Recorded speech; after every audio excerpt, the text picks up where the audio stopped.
Well, good morning to anyone who might, by any chance, be listening to this stream. This is just a test of our streaming that was having issues yesterday and a time or two before. We are trying to figure out if the problem is the internet service or something to do with our system here in the building.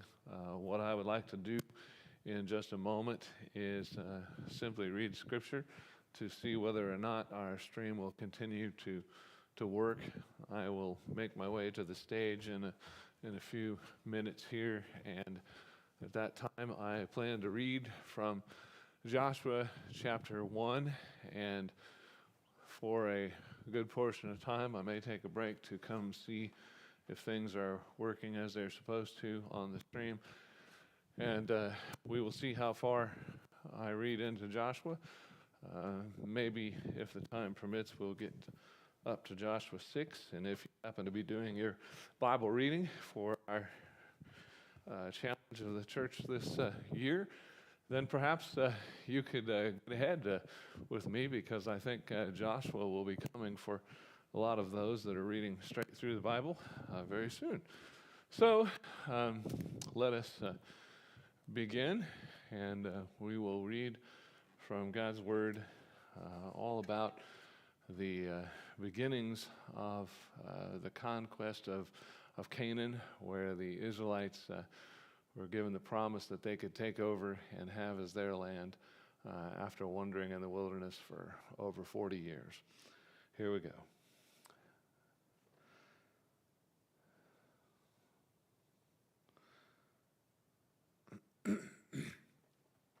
After the death of Moses, the Lord's servant, the Lord spoke to Joshua, son of Nun. Moses' assistant, Moses, my servant, is dead. Now you and all the people prepare to cross over the Jordan to the land I am giving the Israelites. I have given you every place where the sole of your foot treads, just as I promised Moses. Your territory will be from the wilderness and Lebanon to the great river, the Euphrates River, all the land of the Hittites, and west to the Mediterranean Sea. No one will be able to stand against you as long as you live. I will be with you, just as I was with Moses. I will not leave you or abandon you. Be strong and courageous, for you will distribute the land that I swore to their ancestors to give them as an inheritance. Above all, be strong and very courageous to observe carefully the whole instruction my servant Moses commanded you. Do not turn from it to the right or to the left, so that you will have success wherever you go. This book of instruction must not depart from your mouth. You are to meditate on it day and night, that you may carefully observe everything written in it. For then you will prosper and succeed in whatever you do. Haven't I commanded you, be strong and courageous? Do not be afraid or discouraged, for the Lord your God is with you wherever you go. Then Joshua commanded the officers of the people, go through the camp and tell the people, get provisions ready for yourselves, for within 3 days you will be crossing the Jordan to go in and take possession of the land that the Lord your God is giving you to inherit. Joshua said to the Reubenites, the Gadites, and the half-tribe of Manasseh, remember what Moses, the Lord's servant, commanded you when he said, the Lord your God will give you rest, and he will give you this land. Your wives, dependents, and livestock may remain in the land Moses gave you on this side of the Jordan, but your best soldiers must cross over in the battle formation and must go ahead of your brothers and help them until the Lord gives your brothers rest as he has given you, and they too possess the land the Lord your God is giving them. You may then return to the land of your inheritance and take possession of what Moses, the Lord's servant, gave you on the east side of the Jordan. They answered Joshua, everything you have commanded us we will do, and everywhere you send us we will go. We will obey you just as we obeyed Moses in everything. That's kind of scary because they didn't obey Moses in everything. Certainly the Lord your God will be with you as he was with Moses. Anyone who rebels against your order and does not obey your words in all that you command him will be put to death. Above all, be strong and courageous. It sounds like God saying to Joshua, be strong and courageous. And wow, is he going to need that? They're about to do something pretty amazing. and it wouldn't be something that would happen by their own power, but if they have courage, God will give them the strength, and they can. So Joshua, son of Nun, secretly sent 2 men as spies from the acacia grove, saying, "Go and scout the land, especially Jericho." So they left. They came to the house of a prostitute named Rahab and stayed there. The king of Jericho was told, "Look, some of the Israelite men have come here tonight to investigate the land." Then the king of Jericho sent word to Rahab and said, "Bring out the men who came to you and entered your house, for they came to investigate the entire land." But the woman had taken the 2 men and hidden them. So she said, "Yes, the men did come to me, but I didn't know where they were from. At nightfall, when the city gate was about to close, the men went out, and I don't know where they were going. Chase after them quickly, and you can catch up with them." But she had taken them up to the roof and hidden them among the stalks of flax that she had arranged on the roof. The men pursued them along the road to the fords of the Jordan, and as soon as they left to pursue them, the city gate was shut. I'm doing a little bit of speculation in my mind as I'm reading that, and I'm thinking, they went to stay in the house of a prostitute? That might not be so great, but I have a feeling they didn't do what the prostitute was expecting, and that may be much of why the prostitute was ready to hide them and keep them from the authorities. Well, picking up in verse 6 of chapter 2, verse 8, before the men fell asleep, she went up on the roof and she said to them, "I know that the Lord has given you this land, and that the terror of you has fallen on us, and everyone who lives in the land is panicking because of you. For we have heard how the Lord dried up the water of the Red Sea before you when you came out of Egypt, and we've heard what you did to Sihon and Og, the 2 Amorite kings you completely destroyed across the Jordan. When we heard this, we lost heart, and everyone's courage failed because of you. For the Lord your God is God of heaven and above and on earth below. Now, please swear to me by the Lord that you will also show kindness to my father's family, because I showed kindness to you. Give me a sure sign that you will spare the lives of my father, mother, brothers, sisters, and all who belong to them, and save them from death." The men answered her, "We will give our lives for yours. If you don't report our mission, we will show kindness and faithfulness to you when the Lord gives us the land." Well, then she let them down by a rope through the window, since she lived in the house that was built into the wall of the city. "Go to the hill country so that the men pursuing you won't find you," she said to them. "Hide there for 3 days until they return. Afterward, go on your way." The men said to her, "We will be free from this oath that you made us swear, unless when we enter the land you tie this scarlet cord to the window through which you let us down. Bring your father, mother, brothers, and all your father's family into your house. If anyone goes out the doors of your house, his death will be his own fault, and we will be innocent. But if anyone with you in the house should be harmed, his death will be our fault. And if you report our mission, we are free from the oath that you made us swear." "Let it be as you say," she replied, and she sent them away. After they had gone, she tied the scarlet cord to the window. So the 2 men went into the hill country and stayed there 3 days until the pursuers had returned. They searched all along the way, but did not find them. Then the men returned, came down from the hill country, and crossed the Jordan. They went to Joshua, son of Nun, and reported everything that had happened to them. They told Joshua, "The Lord has handed over the entire land to us. Everyone who lives in the land is also panicking because of us." It's interesting in a text like this that just talking out loud and thinking out loud, it's interesting that God would use a prostitute who's telling lies to do his bidding and his work. But God has no boundaries as far as his abilities in using evil even to turn it into good. And this lady had no standard to go by. She had lived as a pagan in another land without God's word. So we can't fault her too much for it. And we can just be thankful that God will use people and circumstances to do what he really wants to do, and his will that is always good for his people and for his glory ultimately in the end.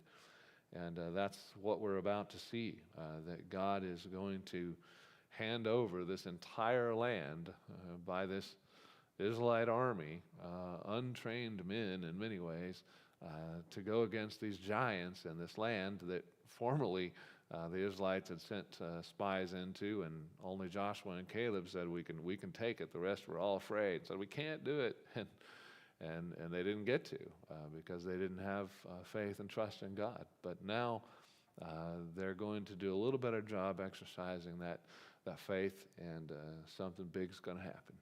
Next chapter, chapter 3.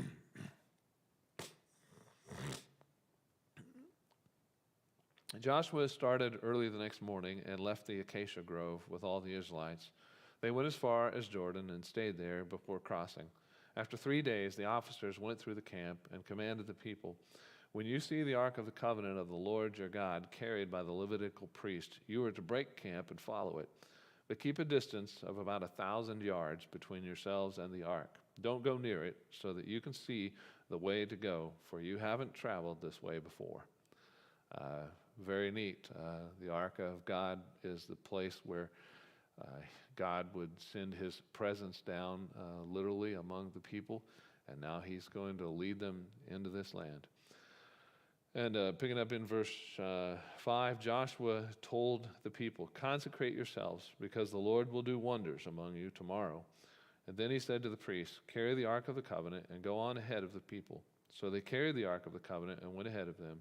The Lord spoke to Joshua, "Today I will begin to exalt you in the sight of all Israel, so they will know that I will be with you, just as I was with Moses. Command the priests carrying the ark of the covenant, when you reach the edge of the water, stand in the Jordan." Then Joshua told the Israelites, "Come closer and listen to the words of the Lord your God." He said, "You will know that the living God is among you, and that he will certainly dispossess before you the Canaanites, Hittites, Hivites, Perizzites, Girgashites, Amorites, and Jebusites, when the ark of the covenant of the Lord of the whole earth goes ahead of you into the Jordan. Now choose 12 men from the tribes of Israel, 1 man for each tribe. When the feet of the priest who carry the ark of the Lord of the whole earth, come to rest in the Jordan's water, its water will be cut off. The water flowing downstream will stand up in a mass." Nothing is impossible with God. Sounds strange, sounds like wow, and that's because God's involved. When the people broke camp to cross the Jordan, the priests carried the ark of the covenant ahead of the people. Now the Jordan overflows its banks throughout the harvest season. But as soon as the priests carrying the ark reached the Jordan, their feet touched the water at its edge, and the water flowing downstream stood still, rising up in a mass that extended as far as Adam, a city next to Zarethan. The water flowing downstream into the Sea of the Arabah, the Dead Sea, was completely cut off, and the people crossed opposite Jericho. The priests carrying the ark of the Lord's covenant stood firmly on dry ground in the middle of the Jordan, while all Israel crossed on dry ground until the entire nation had finished crossing Jordan. God did his thing, and they're across into the land. Now what's going to happen when they face these giants in a city that they're going to have to overtake next?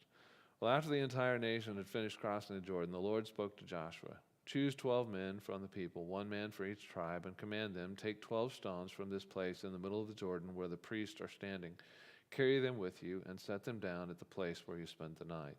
So Joshua summoned the 12 men he had selected from the Israelites, 1 man for each tribe, and he said to them, "Go across to the ark of the Lord your God in the middle of the Jordan. Each of you lift a stone onto his shoulder, 1 for each of the Israelite tribes, so that this will be a sign among you. In the future, when your children ask you, 'What do these stones mean to you?' you should tell them, 'The water of the Jordan was cut off in front of the ark of the Lord's covenant. When it crossed the Jordan water was cut off. Therefore, these stones will always be a memorial for the Israelites." The Israelites did just as Joshua had commanded them. 12 men took stones from the middle of the Jordan, 1 for each of the Israelite tribes, just as the Lord had told Joshua. They carried them to the camp, and they set them down there. Joshua also set up 12 stones in the middle of the Jordan, where the priests who carried the Ark of the Covenant were standing. The stones are still there today. The priest carrying the ark continued standing in the middle of the Jordan until everything was completed that the Lord had commanded Joshua to tell the people, in keeping with all that Moses had commanded Joshua. The people hurried across, and after everyone had finished crossing, the priest with the ark of the Lord crossed on the side of the people. The Reubenites, Gadites, and half the tribe of Manasseh went in battle formation in front of the Israelites as Moses had instructed them. About 40,000 equipped for war crossed to the plains of Jericho in the Lord's presence. On that day, the Lord exalted Joshua in the sight of all Israel, and they revered him throughout his life as they had revered Moses. The Lord told Joshua, "Command the priests who carry the ark of the testimony to come up from the Jordan." So Joshua commanded the priests to come up from the Jordan. And when the priests carrying the ark of the Lord's covenant came up from the middle of the Jordan, and their feet stepped out on solid ground, the water of the Jordan resumed its course, flowing over all the banks as before. The people came up from the Jordan on the 10th day of the first month and camped at Gilgal on the eastern limits of Jericho. Then Joshua set up in Gilgal the 12 stones they had taken from the Jordan, and he said to the Israelites, "In the future, when your children ask their fathers, 'What is the meaning of these stones?' you should tell your children, 'Israel crossed the Jordan on dry ground. For the Lord your God dried up the water of the Jordan before you until you had crossed over, just as the Lord your God did to the Red Sea when he dried up before us until we had crossed, which he dried up before us until we had crossed over. This is so that all the people of the earth may know that the Lord's hand is strong, and so that you may always fear the Lord your God."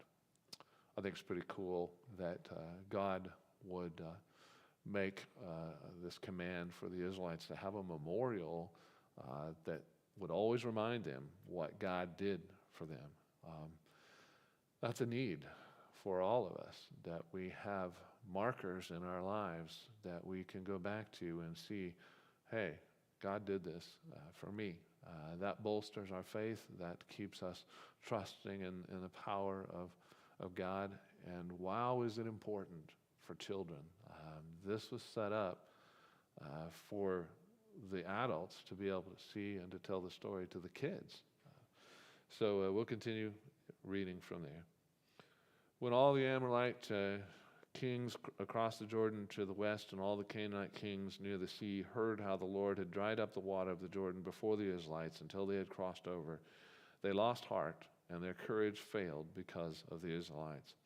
At that time the Lord said to Joshua, "Make flint knives and circumcise the Israelite men again." So Joshua made flint knives and circumcised the Israelite men at Gibeah Haraloth. This is the reason Joshua circumcised them. All the people who came out of Egypt who were males, all the men of war, had died in the wilderness along the way after they had come out of Egypt. Though all the people who came out were circumcised, none of the people born in the wilderness along the way were circumcised after they had come out of Egypt. For the Israelites wandered in the wilderness 40 years until all the nation's men of war who came out of Egypt had died off because they did not obey the Lord. So the Lord vowed never to let them see the land he had sworn to their ancestors to give us, a land flowing with milk and honey. He raised up their sons in their place. It was these Joshua circumcised. They were still uncircumcised since they had not been circumcised along the way. After the entire nation had been circumcised, they stayed where they were in the camp until they recovered. The Lord then said to Joshua, "Today I have rolled away the disgrace of Egypt from you. Therefore, that place is still called Gilgal today." When the Israelites camped at Gilgal on the plains of Jericho, they observed the Passover on the evening of the 14th day of the month. The day after Passover, they ate unleavened bread and roasted grain from the produce of the land. And the day after they ate from the produce of the land, the manna ceased. Since there was no more manna for the Israelites, they ate from the crops of the land of Canaan that year. When Joshua was near Jericho, he looked up and he saw a man standing in front of him with a drawn sword in his hand. Joshua approached him and he asked, "Are you for us or for our enemies?" "Neither," he replied. "I have now come as the commander of the Lord's army." Then Joshua bowed with his face to the ground in homage, and he asked, "What does my Lord want to say to his servant?" The commander of the Lord's army said to Joshua, "Remove the sandals from your feet, for the place where you are standing is holy."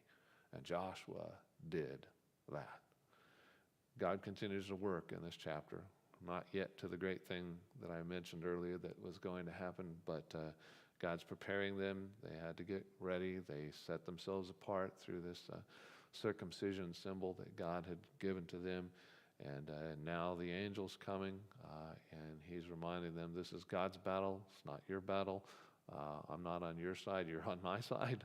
And it's about time to go. And here we are now in chapter 6, the conquest of Jericho. Now Jericho was strongly fortified because of the Israelites, no one leaving or entering. And the Lord said to Joshua, "Look, I have handed Jericho, its king, and its best soldiers over to you. March around the city with all the men of war, circling the city one time. Do this for 6 days. Have 7 priests carry 7 ram's horns, trumpets in front of the ark. But on the 7th day, march around the city 7 times while the priests blow the ram's horns. When there is a prolonged blast of the horn and you hear its sound, have all the troops give a mighty shout. And then the city wall will collapse and the troops will advance, each man straight ahead." So Joshua son of Nun summoned the priests and said to them, "Take up the Ark of the Covenant and have 7 priests carry 7 ram's horns in front of the Ark of the Lord." He said to the troops, "Move forward, march around the city, and have the armed men go ahead of the Ark of the Lord." After Joshua had spoken to the troops, 7 priests carrying 7 ram's horns before the Lord moved forward and blew the ram's horns. The Ark of the Lord's covenant followed them. When the ram's horns were blowing, the armed men went in front of the priests who blew the ram's horns, and the rear guard went behind the ark. But Joshua had commanded the troops, "Do not shout or let your voices be heard.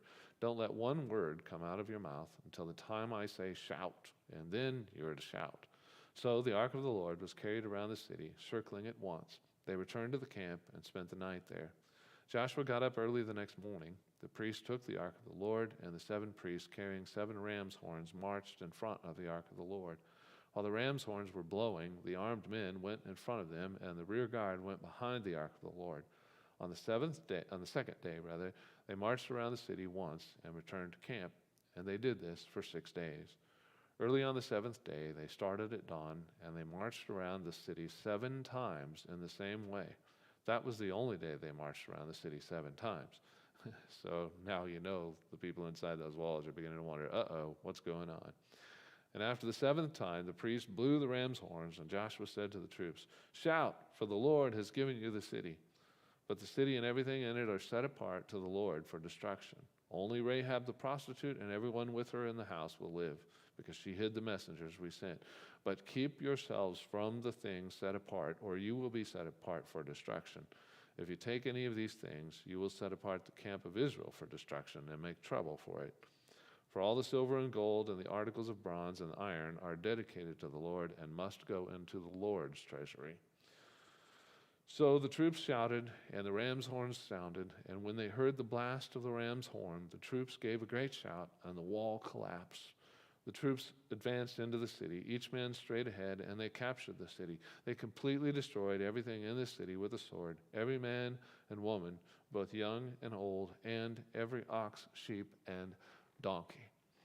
And spoiler alert, unfortunately, not everybody kept everything back that was supposed to go into the Lord's treasury.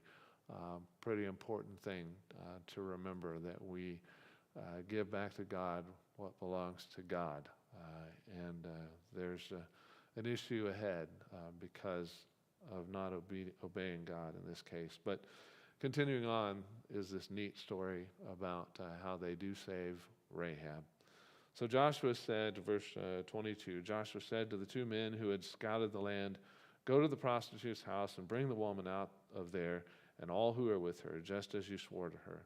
So the young men who had scouted went in and brought out Rahab and her father, mother, brothers, and all who belonged to her. They brought out her whole family and settled them outside the camp of Israel. They burned the city and everything in it, but they put the silver and gold and the articles of bronze and iron into the treasury of the Lord's house, except for a little bit that somebody else kept back. However, Joshua spared Rahab the prostitute, her father's family, and all who belonged to her, because she hid the messengers Joshua had sent to spy on Jericho, and she still lives in Israel today. That's pretty cool. Sometimes you think that God only worked with the Israelites in the Old Testament, but if God wanted, and whenever someone would turn to him from another nation, he would take them in too. It's always those that trust him, that he wants as part of his family, and that he will bless. So at that time, Joshua imposed this curse. Verse 26, the man who undertakes the rebuilding of this city, Jericho, is cursed before the Lord. He will lay its foundation at the cost of his firstborn. He will finish its gates at the cost of his youngest. And the Lord was with Joshua, and his fame spread throughout the land. Thanks for listening. I'm going to go up and check on the stream and see how this has gone. And if it didn't go well, I may reset our router and come back for more. But that's the conclusion of this part of the test. So far, you got Joshua 1 through 6 done. If by some chance you were reading through the Bible and you heard this morning and did it with me.